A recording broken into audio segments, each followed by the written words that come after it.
Hello students, आज की इस वीडियो में मैं आपको बताऊंगा हरियाणा बोर्ड क्लास 12 हिंदी आरहो भाग 2 के इम्पोर्टेंट एमसीक्यू क्वेश्चन आंसर 2024 के लिए। इस वीडियो में हम कंप्लीट जो है एमसीक्यू करने वाले हैं पद्य भाग के भी और गद्य भाग के भी, जिसमें से आपको फाइनल एग्जाम में 10 मार्क्स के ये वाले वीडियो से एमसीक्यूज देखने को मिलने वाले हैं। शुरू करते हैं वीडियो को। मैं हूं अजय और आप देख रहे हैं सीसीएल चैप्टर। लेकिन वीडियो शुरू करने से पहले बता देता हूं आपको, अगर आपको क्लास 12 के किसी भी सब्जेक्ट के इंपॉर्टेंट क्वेश्चंस की वीडियो देखनी है या मॉडल पेपर, अब की बार पैटर्न बदला है तो मॉडल पेपर्स भी नए टाइप के आ रखे हैं, तो मॉडल पेपर्स की वीडियो देखनी है, डिस्क्रिप्शन में दोनों प्लेलिस्ट के जो है लिंक आपको मिल जाएंगे, वहां से देख सकते हो। और अगर आपको जो है ये क्वेश्चंस वगैरह लिखे हुए चाहिए, पीडीएफ जो है चाहिए, पेड पीडीएफ अब की बार हमने लॉन्च करी है, जिसके अंदर हमने जो है क्वेश्चंस के साथ आंसर भी आपको प्रोवाइड करा रखे हैं, तो वो सारी चीज़ें आपको मिल जाएंगी इस वेबसाइट पर cclchapter.com।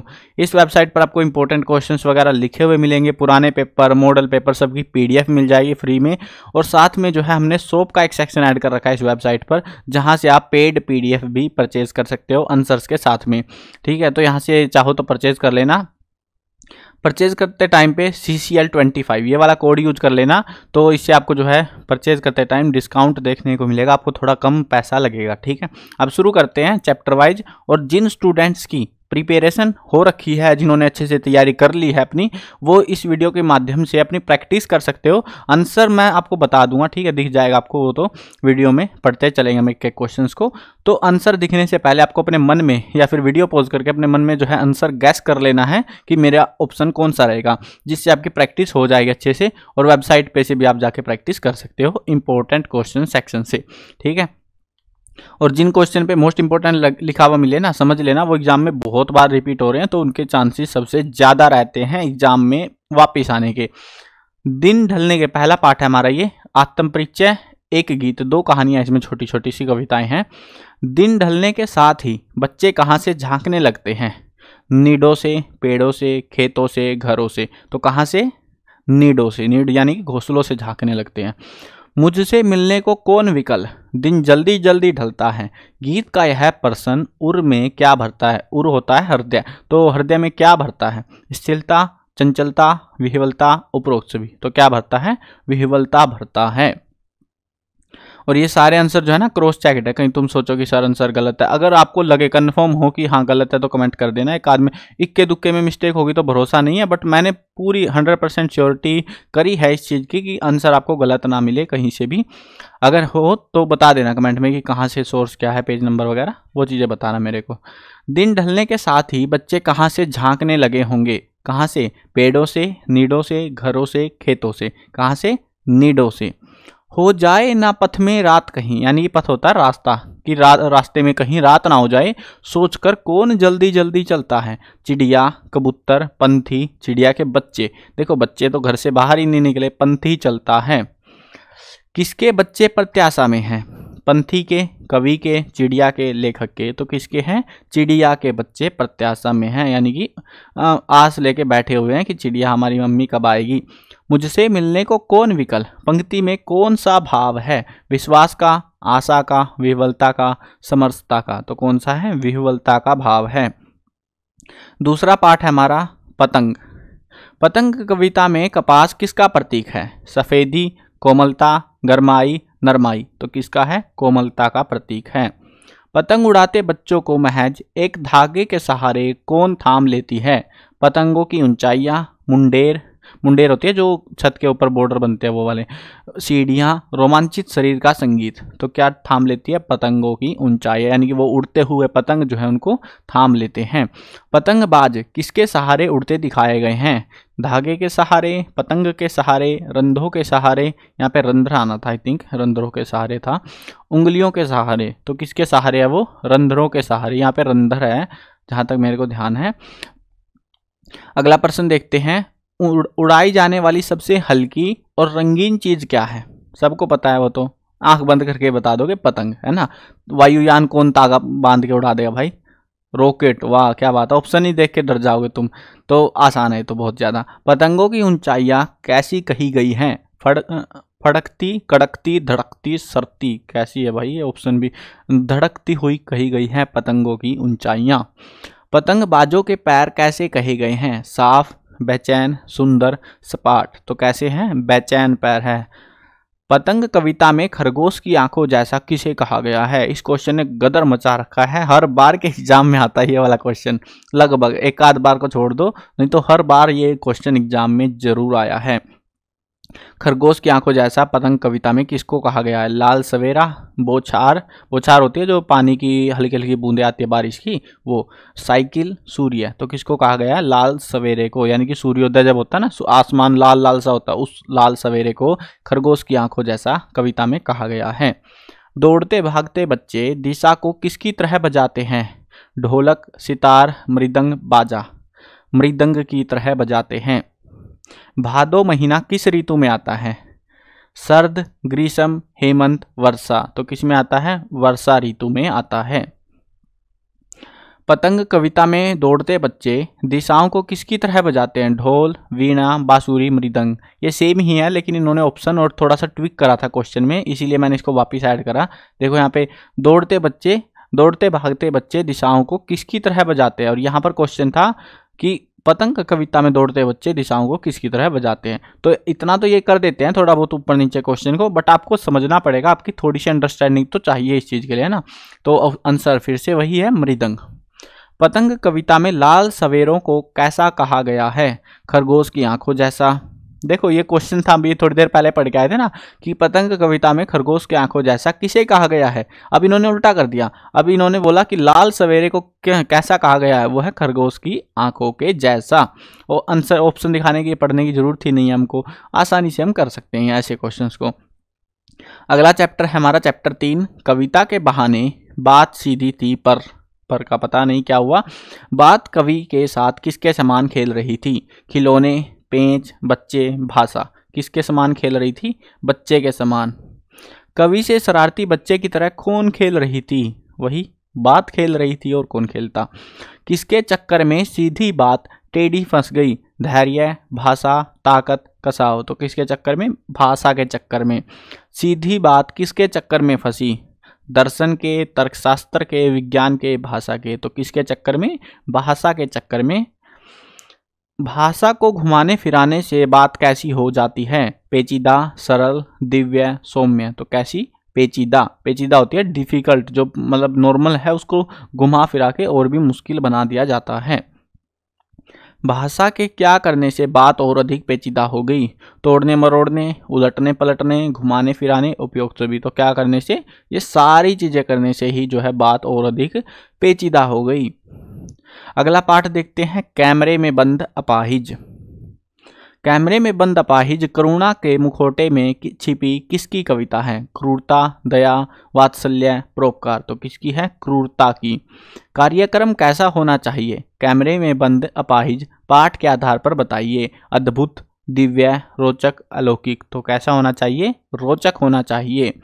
कैमरे में बंद अपाहिज कविता में दूरदर्शन कर्मियों की किस मनोवृत्ति को दर्शाया गया है? मनोवृत्ति यानी कि उनकी भावनाएं, कैसी चीज जो है उसकी भावनाएं दर्शाई गई है।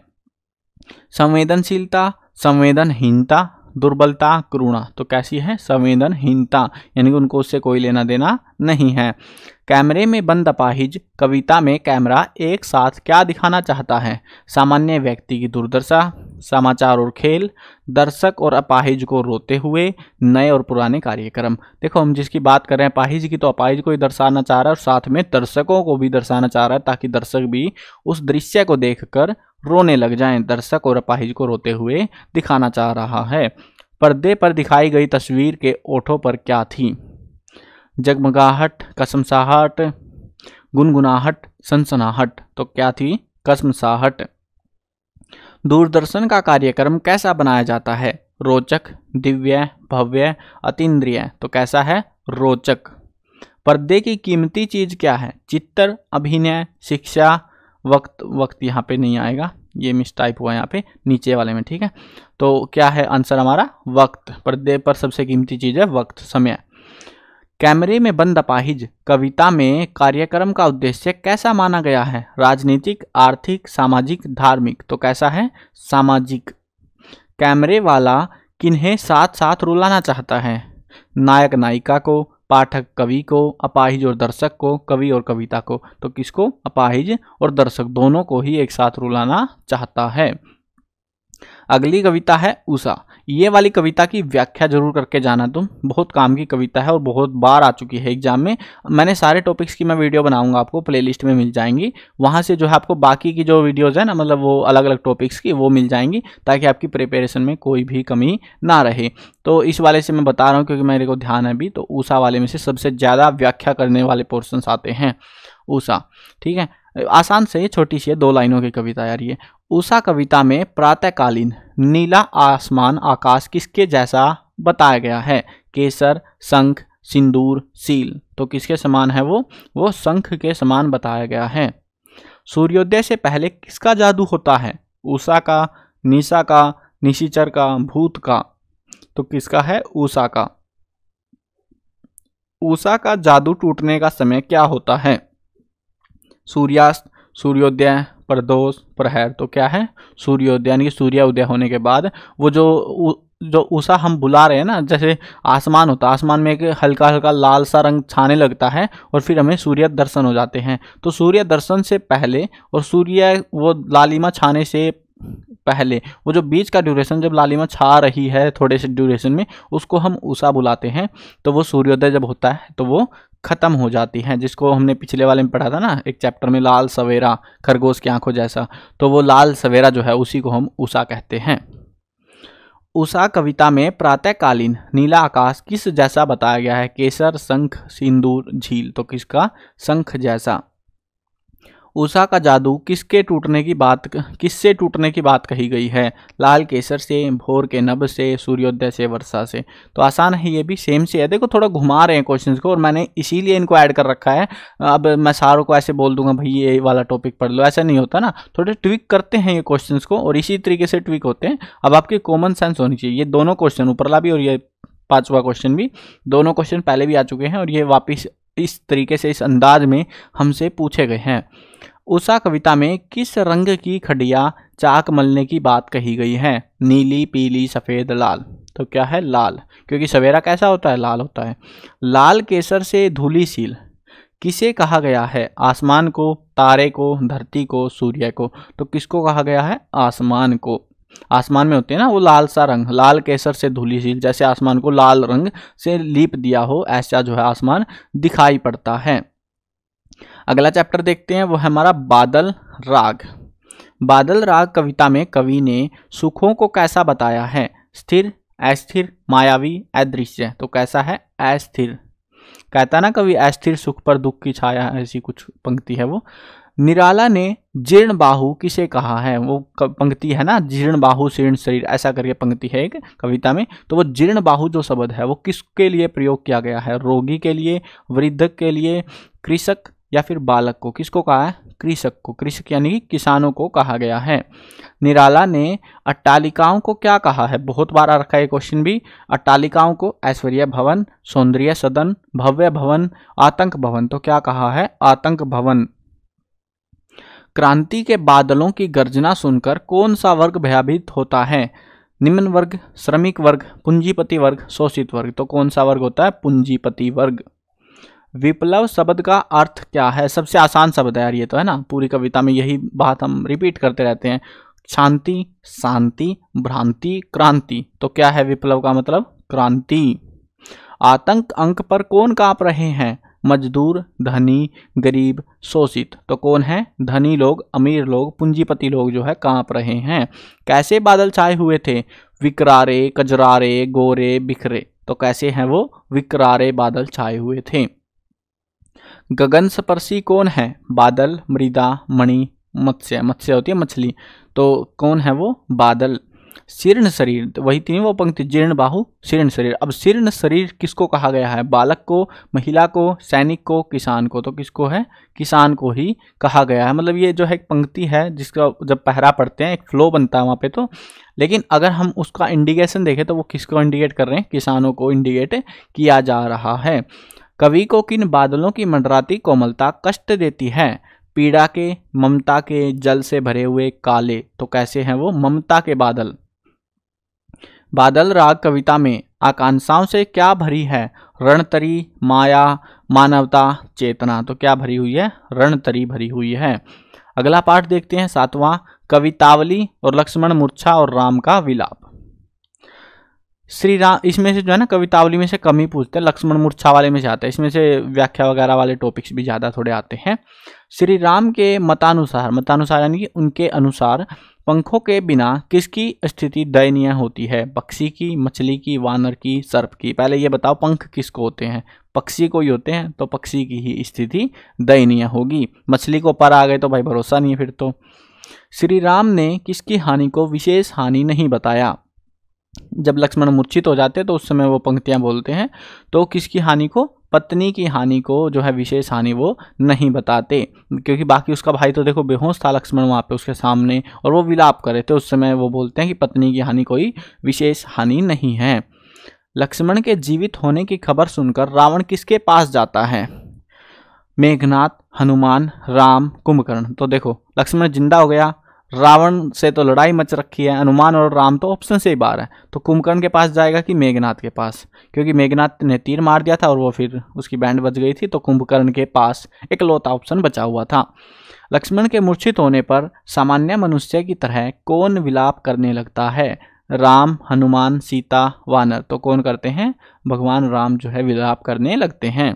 निज जननी के एक कुमारा पंक्ति किस पात्र ने कही? भरत ने, लक्ष्मण ने, राम ने, हनुमान ने। तो किसने कही थी? राम ने कही थी, यानी कि निज जननी के एक कुमार, यानी कि उनका जो है एक ही बेटा है, माँ का इकलौता बेटे हो तुम, तो ऐसा कुछ वो पंक्ति में कहते हैं। नींद से जागा हुआ कुंभकर्ण क्या लग रहा था? देवता, यमराज, दानव, पहाड़। तो क्या लग रहा था? यमराज लग रहा था। उमा एक अखंड रघुराई पंक्ति में उमा शब्द का क्या अर्थ है? तो उमा का अर्थ है सची, उर्वशी, शारदा, पार्वती। तो क्या है? पार्वती। भरत के बाहुबल एवं शील के प्रशंसक का नाम लिखिए। तो कौन था वो? मयंद, अंगद, सुग्रीव, पवन कुमार। तो कौन था वो? पवन कुमार। यहाँ पर ऑप्शन बदलकर हनुमान भी दिया जा सकता है, तो हनुमान भी सेम नाम रहेगा। ये उस टाइम की घटना है जब हनुमान जो है वापिस से शिलाखंड लेके जा रहा था ना, वो संजीवनी बूटी लेके जा रहा था, तो उस समय जो है उसका तीर लगता है भरत का, तो वो जो है उस समय का इंसिडेंट है। और बाहुबल और शील का प्रशंसक किसको कहा गया? हनुमान को कहा गया, पवन कुमार को कहा गया है। ठीक है।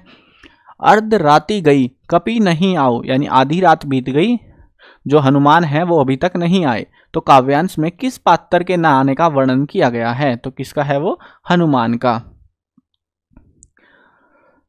सहेव विपिन हिम आतप बाता पंक्ति में आतप का क्या अर्थ है? यानी कि राम कहते हैं अपने भाई से जब मूर्छित था लक्ष्मण, तो कहते हैं सहेव विपिन हिम आतप बाता, कि हमने जो है बर्फ, आंधी, तूफान सब कुछ एक साथ सहा है। तो इसमें तो जो है ना इस पूरी पंक्ति के एक शब्द का मतलब याद कर लेना, सबका जो मतलब है वो आपको पता होना चाहिए। तो यहाँ पे अभी हमसे पूछा है आतप का मतलब। आतप का मतलब क्या? आपदा, सूर्य, धूप, तपस्या। तो क्या है वो? धूप हमने सही है। निकर शब्द का क्या अर्थ है? समूह, निकट, निक्स और हस्त। तो क्या है? समूह। यानी कि निकर का यहाँ पे जो वानरों का समूह था ना, उनके लिए जो है ये वर्ड यूज किया गया था, निकर। नारी हानि विशेष क्षति नहीं, यह किसने कहा?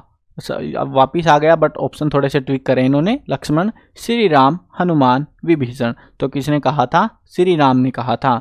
सहेव विपिन हिम आतप बाता, यहाँ बाता का मतलब क्या है? बातचीत, गर्मी, हवा, शीतलता। तो क्या है? हवा। हिम का मतलब होती है शीतलता, है ना, बर्फ वगैरह। हर्षे सकल भालू कपि ब्राता, यहाँ जो ब्राता शब्द है इसका क्या मतलब है? बात, भाई, समूह, बाराती। तो कौन है? भाई। लक्ष्मण के पुनर्जीवित होने की बात सुनकर रावण किसके पास जाता है? वापिस से वही आंसर है, कुंभकर्ण के पास जाता है, जो यमराज के जैसा दिखाई पड़ रहा था। चैप्टर 8 देखते हैं, रुबाइयाँ और गजल, जिसमें से गजल वाला तो कट ही रखा है ऑलरेडी, हमारा आउट ऑफ सिलेबस कर दिया इन्होंने, रुबाइयाँ ही बची हुई हैं। रुबाइयाँ कविता में किसके लच्छे चमक रहे हैं? खिलौने के, पटाखों के, राखी के, मिठाई के। तो किसके हैं? राखी के। और ये हम काट सकते हैं, ये वाला आउट ऑफ सिलेबस हो रखा है थोड़ा, मतलब इस वाले टॉपिक में ना मैंने काटे थे, लेकिन मैंने थोड़ा ध्यान नहीं दिया कि बुक में से एक पैरा और कटा हुआ था। गजल वाला टॉपिक नहीं है हमारे यहाँ पे, तो ये दूसरा क्वेश्चन काट देना इसमें से। जर्रा जर्रा सोए है वाक्य में जर्रा जर्रा का क्या मतलब होता है? थोड़ा सा, कण कण, बूढ़ा सा, जाड़ा सा। तो कैसा है? कण कण। सदके फिराक एजाजे सुखन के कैसे उड़ी ली ये आवाज। पंक्ति में भाषा कौन सी है? भाषा पूछी गई। तत्सम प्रधान, तद्भव प्रधान, ब्रज भाषा, उर्दू फारसी। कौन सी भाषा है? उर्दू और फारसी भाषा है। देखो ये जो है ये अलग चीजें होती हैं। भाषा तो ये होनी, इन दोनों में होनी चाहिए थी, और ब्रज भाषा जो आपको अलग ही स्टाइल में मिलेगी देखने को, ये उर्दू फारसी भाषा है। फितरत शब्द का क्या अर्थ है? आकर्षण, विकर्षण, आदत, सलामत। क्या है? आदत। फिराक गोरखपुरी ने किसकी आंखें झपकाने की बात कही है? तारों की, लोगों की, नायिकाओं की, कवि की। तो किसकी कही है? तारों की। तारे आंख झपकावे, ऐसी कुछ है ना। किस्मत हमको रोती है, तो किस्मत को कौन रोता है? किस्मत को हम रो लेते हैं। और क्या है? पंक्ति याद आ गई होगी आपको भी। हम दूसरे सभी त्रस्त। तो कौन है? हम रो लेते हैं। अगला पाठ देखते हैं, पाठ नंबर 9, छोटा मेरा खेत, बगुलों के पंख। इसमें बगुलों के पंख वाले थोड़े ज्यादा आते हैं। कवि ने अभिव्यक्ति रूपी बीज किस पर बोया था? कागज के पन्ने पर, पृष्ठ यानी कि पन्ने पर, आंगन में, छत पर, खेत में। तो कहाँ पर बोया था? कागज के पृष्ठ पर। कवि का छोटा खेत किस आकार का था? चौकोना, तिकोना, आयताकार, वक्र। तो कहता ना वो चौकोना मेरा खेत है ना, तो चौकोना, 4 कोनों वाला, यानी कि स्क्वायर टाइप का, वर्ग के आकार का। बगुलों के पंखों का रंग कैसा है? सबको पता है बगुले कैसे होते हैं भाई, बता दो कमेंट में, ऐसे ही बता दो तुम, कि बिना, मैं आंसर नहीं दिखा रहा इसका, ठीक है, कि कौन सा है, काला, नीला, सफेद, मटमैला। सब कमेंट करना। बगुलों के पंख, बगुलों का सबको पता है कैसे रंग के होते हैं, तो आंसर बता दो उनके पंख कैसे हैं। इसका आंसर आपको कमेंट करना है, मैं वेट कर रहा हूँ आपके कमेंट का। नभ में पंक्तिबद्ध बगुलों के पंखों ने कवि की कौन सी इंद्रिय को चुराया? कान, आंख, नासिका, रसना। तो किसको चुराया? आंख को चुराया। चलो यार मैं आंसर दिखा देता हूँ, नहीं तो तुम बोलोगे दिखाए नहीं सर। सफेद। ठीक है, चलो आगे बढ़ते हैं। लुटते रहने से जरा भी कम क्या नहीं होती? संपत्ति, रसधारा, औषधि, पुस्तक। तो क्या नहीं होती? रसधारा। रस का पात्र कैसा है? अक्षय, कमजोर, नीरस, निंदनीय। तो कैसा है? अक्षय। नभ में पंक्तिबद्ध कौन थे? हंस, चातक, बगुले, पिक। पिक क्या होते भाई ये? तो क्या थे वो? बगुले। साहित्य का रसायन क्या है? श्रद्धा, सम्मान, कल्पना, जल्पना। तो क्या है? कल्पना। ये वाला चैप्टर थोड़ा सा कॉम्प्लेक्स है समझने के हिसाब से, इसमें से आएंगे थोड़ा, अगर एक आध एमसीक्यू डिफिकल्ट देंगे तो। चलो आगे बढ़ते हैं। अब हमारा आ चुका है गद्य भाग, यानी कि कहानी वाला पोर्शन। पहला ही चैप्टर है, यानी 10वां चैप्टर एक्चुअल में, भक्तिन। भक्तिन कहाँ की रहने वाली थी? झांसी, हांसी, झूसी, हूसी। कहाँ की थी? झूसी की। याद रख लेना, बहुत बार पूछते हैं। सेवक धर्म में भक्तिन किससे स्पर्धा करने वाली थी? सबरी, हनुमान, सुग्रीव, लक्ष्मण। तो कौन था सेवा भक्ति के हिसाब से? हनुमान सबसे परम भक्त थे ना, मतलब सेवक थे भगवान श्री राम के, तो उसी हिसाब से ये जो है पंक्ति इस्तेमाल होती है पाठ में। तो हनुमान से स्पर्धा करने वाली थी। भक्तिन का विवाह किस उम्र में हुआ था? 5 वर्ष, 7 वर्ष, 4 वर्ष, 8 वर्ष। तो कब हुआ था? 5 वर्ष की आयु में। पति की मृत्यु के समय भक्तिन की आयु कितने वर्ष थी? 26 वर्ष, 29 वर्ष, 36 वर्ष, 39 वर्ष। तो कितनी थी? 29 वर्ष थी। भक्तिन क्या नहीं बन सकी? गोरखनाथ, एकनाथ, सत्यवादी हरिश्चंद्र, मीराबाई। तो क्या नहीं बन सकी? सत्यवादी हरिश्चंद्र नहीं बन सकी, जो कि हमेशा सच बोलता था। भक्तिन का शरीर कैसा था? मोटा, दुबला, लंबा, दिव्य। तो कैसा था? दुबला सा शरीर था। भक्तिन के ओठ कैसे थे? पतले, मोटे, कटे फटे, अवर्णनीय। तो कैसे थे वो? पतले, क्योंकि शरीर पतला है तो होठ भी पतले ही होंगे। भक्तिन किससे डरती थी? बादल से, हिरण से, कारागार से, संसार से। तो किससे डरती थी? कारागार जाने से। कारागार होती है जेल में बंदी होने से वो डरती थी। लेखिका द्वारा पुकारी जाने पर भक्तिन क्या कहती थी? जी, आए, हाँ जी, आई मालकिन। तो क्या कहती थी वो? आए, गाय बनने वाली थी वो तो। लक्ष्मीन का विवाह किस गांव में हुआ? ये लक्ष्मीन पता ना कौन थी? हाँ वही भक्तिन की हम बात कर रहे हैं। झूसी, हंडिया, श्योपुर, महिसादल। तो किस में? हंडिया में। भक्तिन पाठ में प्रयुक्त जिठोत शब्द का क्या अर्थ है? जिठोत जो देसी गामड़ शब्द है ये, तो इसका मतलब क्या है? जेठ, बड़ा पुत्र, जेठ का बेटा, जेठानी का भाई। तो कौन है वो? जेठ का बेटा, जिसको हम जिठोत कहते हैं। हम नहीं कहते, मतलब वहां पे कहते हैं उस साइड में। किसके ऊपर गहने फेंक कर लक्ष्मी ने पिता के चीर विछोह की मर्मता व्यक्त की थी? पिता पर ये गहने किस पे फेंके थे वो पूछ रहे हैं। पिता पर, सास पर, जेठानी पर, पति पर। तो किस पर? पति पर फेंके थे। शास्त्र का प्रश्न भगतिन किसकी सुविधा के अनुसार सुलझा लेती थी? पुराणों की, दूसरों की, अपनी मालकिन की? वो अपनी सुविधा के अनुसार उनको सुलझा लेती थी, जैसे उसको सहूलियत लगती थी। अगला पाठ देखते हैं, 11वां पाठ है बाजार दर्शन।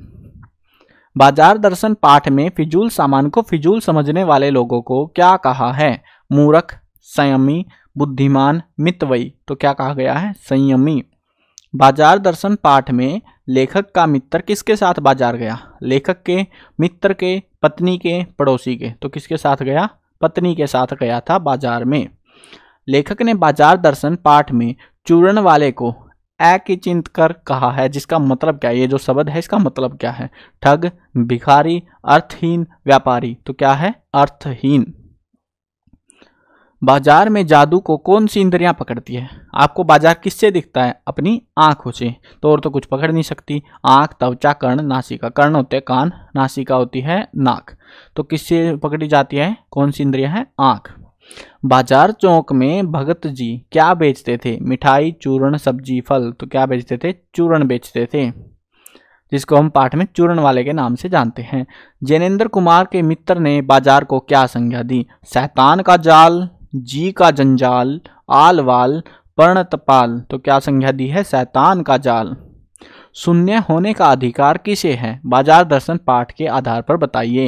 यहाँ पर जो शून्य शब्द इस्तेमाल हुआ है इसका मतलब है कि उसको किसी से कोई लेना देना नहीं है। तो वो जो शून्य हो गया मतलब एक्चुअल में, तो वो उस सेंस में यूज हुआ है। शून्य होने का अधिकार किसे है? वारहा को, मृगेंद्र को, परमात्मा को, बगुले को। तो किसको है? परमात्मा को। यानी कि उसको किसी से ज़्यादा लाड लगाव भी नहीं है और किसी से नफरत भी नहीं है, उससे कोई फर्क नहीं पड़ता किसी से भी, किसी भी चीज़ से। बाजार को किसका जाल कहा गया है? शैतान का, हैवान का, देवताओं का, मुनियों का। तो किसका है? शैतान का जाल। चूर्ण बेचने वाले को क्या कहते थे? भगत जी, नाथ जी, जोगी जी, व्यास जी। तो क्या कहते थे? भगत जी। लेखक ने काल्पनिक जगत की वस्तु किसे कहा है? ममता को, उदारता को, समता को, लघुता को। तो किसको कहा है? उदारता को। बाजार दर्शन पाठ में मित्र ने लेखक के सामने अपना क्या फैला दिया? मनी बैग, थैला, आंचल, हाथ। तो क्या फैला दिया? मनी बैग फैला दिया। बाजार की असली कृतार्थता किसे कहा है? कमाई को, लूटने को, परचेजिंग पावर को, आवश्यकता के समय काम आने को। तो किसको कहा है? आवश्यकता के समय काम आने को। अगला पाठ देखते हैं हम, पाठ नंबर 12, काले मेघा पानी दे। पहला प्रश्न है, ये बहुत ही सबसे मस्त पाठ लगा मुझे इस बुक का। काले मेघा पानी दे पाठ में बोल गंगा मैया की जय, ये जो नारा चलता था, ये का पहला नारा कौन लगाता था? मेंढक मंडली, ऋषि समूह, पुजारी, जीजी। तो कौन लगाता था? मेंढक मंडली। काले मेघा पानी दे पाठ में लेखक को किस सभा का उपमंत्री बनाया गया? आर्य समाज सभा, विधान सभा, ग्राम सुधार सभा, कुमार सुधार सभा। ये सभा जरूर याद रख लेना, बहुत काम की है। कुमार सुधार सभा।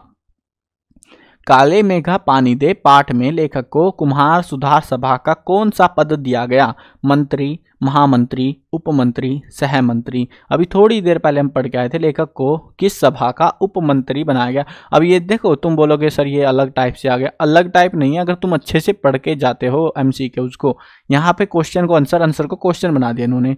तो क्या है? उपमंत्री आंसर रहेगा। धर्मवीर भारती यानी लेखक कुमार सुधार सभा में क्या थे? अब हमें पता होना चाहिए ना, ये लेखक की बात कर रहे हैं। तो क्या है फिर से आंसर? उपमंत्री। वर्षा का देवता कौन माना गया? ये तो सबको पता होगा, इंद्र, वरुण, सूर्य, पवन। तो कौन है? इंद्र देवता।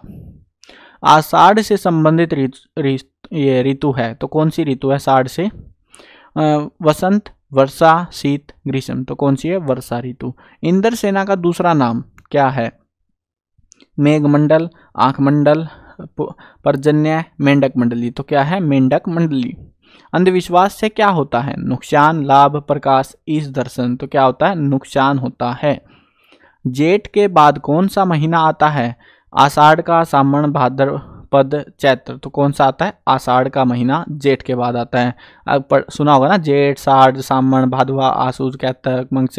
अपनी दादी से पूछ लेना, दादा दादी से, उनको पक्का याद मिलेंगे, आपको याद हो ना हो इसका आंसर वो भी बता देंगे। चलो आगे बढ़ते हैं अगले क्वेश्चन पे। काले मेघा पानी दे पाठ में कुमार सुधार सभा का उपमंत्री कौन था, इंद्रसेना, लेखक, लेखक की बहन, लेखक के जीजा, तो कौन थे लेखक खुद था। धर्मवीर भारती भी ऑप्शन में दे सकते हैं, तो धर्मवीर भारती था। काले मेघा पानी दे, राजी दे, पानी दे आना चाहिए था, यहाँ पे गड़बड़ हो रखी है, राजी दे क्या होता है ये पानी दे, ठीक है, यहाँ पे मिस्टाइप हो जाती है एक आध बार। तो काले मेघा पानी दे पाठ में लेखक में बचपन के कैसे संस्कार थे, सनातन धर्म के, कबीरपंथी, आर्य समाजी, जैन धर्म के, तो कौन से संस्कार थे आर्य समाजी संस्कार थे। काले मेघा पानी दे पाठ में वर्षा के बादलों का स्वामी, वर्षों नहीं है वर्षा है, वर्षा के बादलों का स्वामी किसे कहा है, श्री कृष्ण, वरुण, इंद्र, जल देवता, तो किसको है इंद्र देवता को। काले मेघा पानी दे पाठ में लेखक किस सभा का उपमंत्री था, कुमार सुधार सभा का, ठीक है। 2-4 क्वेश्चन है अलग अलग टाइप से पूछ रहे हैं एग्जाम्स में, ताकि तुम गलत करके आ जाओ, बहुत आसान चैप्टर है। अगला चैप्टर देखते हैं, चैप्टर नंबर 13, पहलवान की ढोलक। लुट्टन पहलवान ने चांद सिंह को कहाँ के दंगल में हराया, जामनगर, श्यामनगर, भावनगर, चांदनगर, तो कौन से नगर में, कहाँ के दंगल में, श्यामनगर के दंगल में हराया। लुट्टन पहलवान अपने हाथों को दोनों ओर कितनी डिग्री की दूरी पर फैलाकर चलने लगा था, 30, 45, 60, 75, तो कितनी थी 45 डिग्री। रात्रि की भीषणता को कौन ललकारती थी, चांदनी, बिजली, पहलवान की ढोलक, भावुकता, तो कौन ललकारती पहलवान की ढोलक। किस पहलवान को शेर का बच्चा कहा गया, सूरज सिंह, तारा सिंह, धारा सिंह, चांद सिंह, तो किसको कहा गया है चांद सिंह को शेर के बच्चे के नाम से जाना जाता था। लुट्टन पहलवान के कितने बेटे थे, ये तो पता ही होगा, 3, 4, 2, 1, 2 बेटे थे, बेचारे दोनों ही मर गए। पहलवान क्या बजाता था, वीणा, तबला, मृदंग, ढोलक, तो क्या था ढोलक। लुट्टन सिंह ने दूसरे किस नामी पहलवान को पटक कर हरा दिया था, अफजल खां, काला खां, अब्दुल खां, कल्लू खां, तो किसको हरा दिया काला खां को हरा दिया। पंजाबी जमायत किसके पक्ष में थी, काले खां के, चांद सिंह के, लुट्टन के, छोटे सिंह के, तो किसके पक्ष में चांद सिंह के पक्ष में थी। दंगल का स्थान किसने ले लिया, क्रिकेट ने, फुटबॉल ने, घोड़ों की रेस ने, भाला फेंकने, तो किसने ले लिया घोड़ों की रेस ने, जब नया राजा बना था ना वहां पे, तो उस समय का ये इंसिडेंट है। शेर के टाइटल से जाना जाने वाला पहलवान का असली नाम क्या था, मनकू, लुट्टन, चांद सिंह, बादल सिंह, तो क्या है चांद सिंह, कहते थे ना शेर का बच्चा, ऐसे कुछ टाइटल दे रखा था उसको। लुट्टन पहलवान के माता पिता उसे कितने वर्षों की आयु में अनाथ बनाकर चल बसे, यानी कि इसी क्वेश्चन को सिंपल शब्दों में कहें तो लुट्टन पहलवान के माता पिता का देहांत कब हुआ, किस आयु में हुआ, उस समय लुट्टन पहलवान की कितनी आयु थी वो पूछ रखी है, 5 वर्ष, 7 वर्ष, 9 वर्ष, 11 वर्ष, तो कितनी उम्र में 9 वर्ष में वो अनाथ हो गया था। लुट्टन पहलवान के माता पिता का स्वर्गवास हुआ तब उसकी आयु कितनी थी, 6, 9, 12, 15, तो कितने वर्ष थी 9 वर्ष थी। ये सेम ही क्वेश्चन है, बस थोड़ा घुमा दिया एग्जाम में, देखो ये दोनों क्वेश्चन एग्जाम वाले ही हैं, मैं अपने पास से एमसीक्यू बना के नहीं लाता उल्टे सीधे कोई भी, बहुत ही अच्छे से एनालिसिस करके जो है आपको एमसीक्यूज प्रोवाइड कराता हूं, ताकि आपके एग्जाम में सबसे ज़्यादा मार्क्स आ सके। अगला पार्ट देखते हैं, सीरीज के फूल। ये थोड़ा सा टफ चैप्टर लगता है मेरे को, आपको भी लगता है तो बताना कमेंट्स में। उमस और लू में कौन सा पेड़ कालजयी अवधूत की भांति अजेय है, पलास, सीरीज, गुलाब, गुलमोहर, तो कौन सा है सीरीज का। सीरीज के फूल को संस्कृत साहित्य में कैसा माना गया है, कोमल, सख्त, कठोर, मजबूत, कैसा है कोमल। सीरीज को कैसा कहा गया है, कालजयी, आतंकी, सौदागर, जड़मती, तो कैसा है कालजयी। सीरीज की समानता का उपमान है, बकुल, अशोक, अवधूत, ईश, तो क्या है अवधूत। सीरीज की बड़ी विशेषता क्या है, दिव्यता, मस्ती, भव्यता, प्रगल्भता, तो क्या है दिव्यता। राजा दुष्यंत कैसे थे? अच्छे भले प्रेमी, हृदयहीन, कमजोर, सन्यासी। तो कैसे थे वो? अच्छे भले प्रेमी थे। कृषिवल शब्द का क्या अर्थ है? ये भी बहुत बार अर्थ है। कृषिवल का मतलब क्या होता है? किसान, मजदूर, बैल, अनाज। तो क्या है? किसान को कृषिवल से कहते हैं। लेखक ने कवि बनने के लिए क्या बनना आवश्यक माना है? सुखी, दुखी, फक्कड़, विद्वान। तो क्या बनना? फक्कड़ बनना। पुराने फलों को अपने स्थान से न हटते देखकर कवि को किसकी याद आती है? नेताओं की, बुजुर्गों की, महात्मा गांधी की, कालिदास की। तो किसकी याद आती है? नेताओं की, जो अपनी कुर्सियां छोड़ना नहीं चाहते। पुराने कवि किस पेड़ को दोलाओं में मतलब टहनियों में लगा देखना चाहते थे? शीरीष, आम, बकुल, अशोक। तो किस पेड़ को? तो वो है बकुल। किस ग्रंथ में बताया गया है कि वाटिका के सघन छायादार वृक्षों की छाया में ही झूला यानी प्रेक्षा दोला लगाया जाना चाहिए? कामसूत्र, ऋग्वेद, मेघदूत, सूरसागर। तो किस ग्रंथ में है वो? कामसूत्र में। अगला चैप्टर देखते हैं, लास्ट चैप्टर आई थिंक ये, श्रम विभाजन और जाति प्रथा और मेरी कल्पना का आदर्श समाज। 2 पोर्शन है इसमें। आधुनिक सभ्य समाज कार्य कुशलता के लिए किसे आवश्यक मानता है? जाति प्रथा को, श्रम विभाजन को, शिक्षा को, प्रोत्साहन को। तो किसको मानता है? श्रम विभाजन को। आधुनिक युग में विडंबना की बात क्या है? साम्यवाद, जातिवाद, अद्वैतवाद, प्रयोगवाद। तो क्या है? जातिवाद। इस युग में जातिवाद क्या है? गुण, विडंबना, श्रेष्ठ व्यवस्था, ईश विधान। तो क्या है? विडंबना। जाति प्रथा मनुष्य की स्वाभाविक प्रेरणा, रुचि व आत्मशक्ति को दबाकर उसे क्या बना देती है? सक्रिय, निष्क्रिय, गतिशील, कर्मशील। तो क्या बना देती है? निष्क्रिय। श्रम विभाजन और जाति प्रथा, इस पाठ के लेखक का नाम बता दो। ये तो सबसे आसान है, डॉक्टर भीमराव अंबेडकर। फ्रांसीसी क्रांति में कौन सा शब्द विवाद का विषय रहा? राजतंत्र, प्रजातंत्र, समता। समता होती है समानता, भाईचारा। तो क्या है वो? समता यानी समानता। आदर्श समाज की विशेषता है विघटन, अलगाव, गतिशीलता, विद्वेष। तो क्या है? गतिशीलता यानी वो चलता रहता, गतिशील है। अंबेडकर ने भाईचारे के वास्तविक रूप को किसके मिश्रण की भांति बताया है? घी दूध, दही मक्खन, आटा नमक, दूध पानी। तो किसके? दूध पानी के समान। अंबेडकर ने दूध और पानी के मिश्रण की तुलना किससे की है? स्वतंत्रता से, समता से, संपन्नता से, भाईचारे से। तो किससे की है? भाईचारे से की है। तो ये थे हमारे टोटल एमसीक्यूज। इनकी जो है प्रैक्टिस कर लेना वेबसाइट पर जाकर, और ये जो मैं आपको पढ़ा रहा हूँ ये भी वेबसाइट से मैंने आपको सारे पढ़ाए हैं। ये वेबसाइट है, गूगल पर जाकर सर्च कर लेना cclchapter.com। इस पर जो है आपको इंपॉर्टेंट क्वेश्चन के सेक्शन में आना है। यहाँ पर ये जो एमसीक्यूज है प्रैक्टिस करने के लिए आपको लिखे हुए मिल जाएंगे, और बाकी बुक के इंपॉर्टेंट क्वेश्चंस, पैसेज वगैरह सारी चीज़ें यहाँ पर आपको मिल जाएंगी लिखी हुई। ठीक है, अगर आपको पेड पीडीएफ परचेज करनी है वो शॉप के सेक्शन से परचेज कर लेना।